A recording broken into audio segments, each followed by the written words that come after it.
Hello friends, Aditi choice channel में आप सभी का स्वागत है। तो कैसे हैं आप लोग? चलिए आज एक ऐसी स्टोरी सुनाने जा रही हूँ जो शायद मुझे भी बहुत कुछ सिखा गई और आई होप सो कि आपको भी इतना कुछ सीखने को मिले कि ज़िंदगी में दुख, परेशानियाँ, तकलीफ़ें सब दूर हो जाएं और आपका जीवन खुशी खुशी हो जाए, सुख में हो जाए। तो आइए शुरू करते हैं।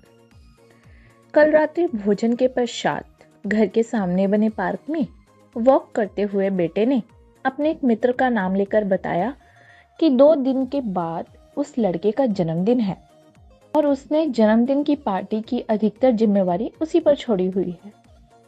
बेटे ने आगे कहा कि माँ वो सभी दोस्तों में सबसे अधिक विश्वास मुझ पर ही करता है।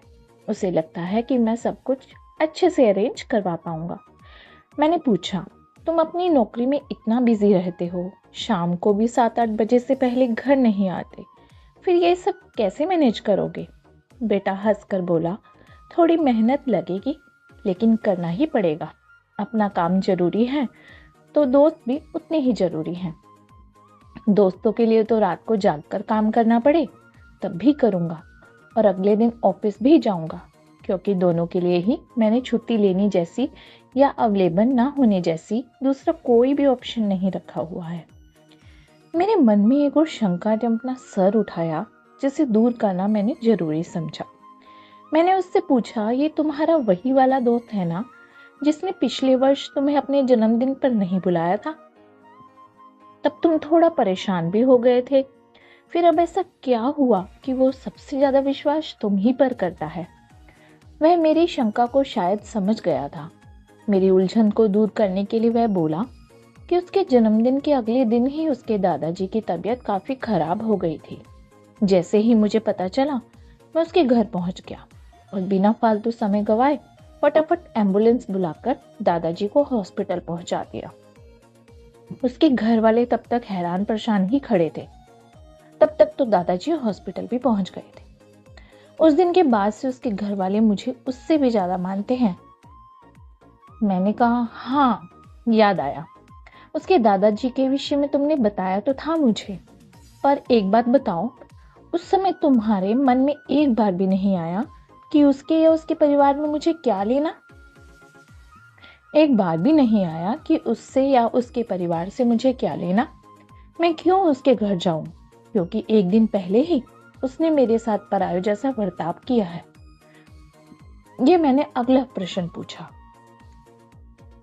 बेटा शांत भाव से बोला, माँ, जिसे एक बार दोस्त मान लिया फिर मैं उसके लिए हमेशा अवेलेबल ही रहता हूँ। उसके अच्छे बुरे व्यक्ति का व्यवहार इतनी जल्दी मेरे ऊपर असर नहीं करता। अगर कोई फालतू की चालाकी करता ही है तो फिर उसका नाम मेरी फ्रेंड लिस्ट से हट जाता है। लेकिन किसी दोस्त के एक के व्यवहार को मैं मन पर नहीं लेता। जो कोई एक आध बार ऐसा व्यवहार करता है उसे जल्दी ही अगली बार अपनी गलती को समझ आ जाती है।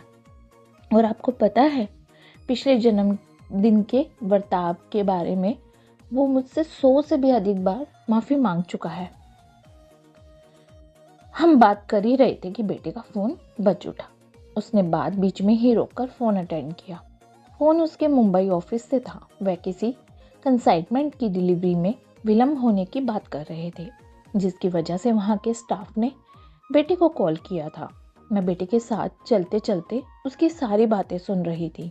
उसने बिना घबराए, बिना किसी की गलती पर चिल्लाए, आराम से मुंबई स्टाफ की बात सुनी। फिर उसने 2-3 जगह फोन पर बात की और फाइनली वापस मुंबई स्टाफ को बात करके उन्हें वहां उत्पन्न हो रही समस्या के बारे में बताया। बेटे ने सबसे पूरे धैर्य से बात की। जब बेटे का फोन कट गया, बात बंद हो गई, तो मैंने उससे पूछा, जानते हो पिछले 1 वर्ष में तुम्हारी पर्सनैलिटी पूरा 180 डिग्री घूम गई है। पहले तुम किसी भी बात पर एकदम से गुस्सा हो जाया करते थे, लेकिन अब तुम्हें किसी भी बात पर गुस्सा नहीं आता। समय से ऑफिस जाते हो, छुट्टी लेने की बात तक नहीं करते, दोस्तों के लिए हमेशा हाजिर रहते हो, उनके बुलाने पर ऑफिस के बाद भी उनसे मिलने जाते हो। रात को कितना भी लेट हो जाओ फिर भी सुबह सुबह उठकर जिम और जिम के बाद ऑफिस जाते हो। एकदम ऐसा क्या हुआ कि तुम बिल्कुल ही बदल गए? अपनी प्रशंसा सुनकर उसका मुख खिल उठा। वह बोला, माँ, आज ऑफिस में मेरे सर ने भी यही बात बोली। वे कह रहे थे कि मालूम नहीं तुम्हारे पेरेंट्स ने नोटिस किया या नहीं, लेकिन पिछले 1 साल में मेरी पर्सनालिटी में बहुत चेंजेस आए हैं। मैंने पूछा, अब बताओ भी 1 साल में तुम्हें बदलने वाला ऐसा क्या हुआ? बेटे ने उसी शांत भाव से कहा, माँ, पिछले कुछ समय से कुछ भी मेरे फेवर में नहीं जा रहा था। पढ़ाई, नौकरी आदि कुछ भी मेरे फेवर में नहीं गया। हर बात की शिकायत करके और हर बात से गुस्सा होकर मैं परेशान हो गया। तब मैंने सोचा कि अगले 1 साल तक केवल ऑफिस के काम पर ही और रेगुलर जिम पर ही ध्यान दूंगा। कोई कुछ भी कहे, मुझे उससे कोई मतलब नहीं और ध्यान नहीं देना है। मैंने ये ट्रिक अपनाई और यह ट्रिक मेरे लिए काम कर गई। अब मुझे किसी पर भी गुस्सा नहीं आता। मैंने बिना सामने वाले की गलती पर चिल्लाए प्रॉब्लम को सॉल्व करने की कोशिश करता हूँ। इसलिए अब हमारे दिल्ली, मुंबई, कोलकाता ऑफिस के सभी लड़के कोई भी प्रॉब्लम होती है तो मुझे कॉल करते हैं। अब किसी और का चीखना, चिल्लाना, लड़ना, झगड़ना या कोई भी चालाकी मुझे बहुत छोटी सी बात लगती है। अब मुझे ऐसी किसी भी बातों पर गुस्सा नहीं आता। मैंने थोड़ी सी चुटकी ली और उससे बोला, तुमने परिवार का तो नाम लिया ही नहीं। परिवार कहाँ स्टैंड करता है तुम्हारे लिए? उसने तुरंत उत्तर दिया, भगवान जी और परिवार कोई ऑप्शन नहीं होते कि उनके लिए कोई प्लानिंग करनी पड़े। वे तो जीवन का हिस्सा होते हैं।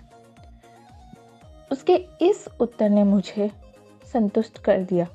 तब तक वॉक का समय भी समाप्त हो गया था।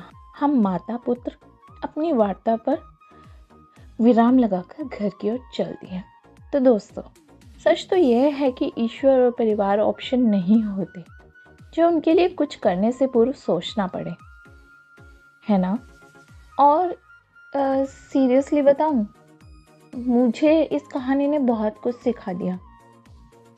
मैं भी बहुत ज़्यादा परेशान, दुखी सी थी, लेकिन आज इस स्टोरी की वजह से मेरे सोचने समझने की जो नज़रिया है वो चेंज हो गया है। और आई होप सो कि भगवान ना करे कि किसी के भी लाइफ में कोई भी दुख तकलीफ आए, सब अच्छे से रहें। बस मैं तो यही उम्मीद करती हूँ, यही भगवान से प्रार्थना करती हूँ कि सब खुश रहें, सब अच्छे रहें। और अगर किसी के भी ज़िंदगी में कोई भी दुख तकलीफ आए तो ये स्टोरी सुन लीजिएगा मेरी, ताकि आप लोग का जीवन भी खुशी खुशी हो जाए। तो अगर आपको ये स्टोरी अच्छी लगती है तो please please please please comment box में बताइए और मेरे चैनल को लाइक एंड सब्सक्राइब करें। Thank you so much.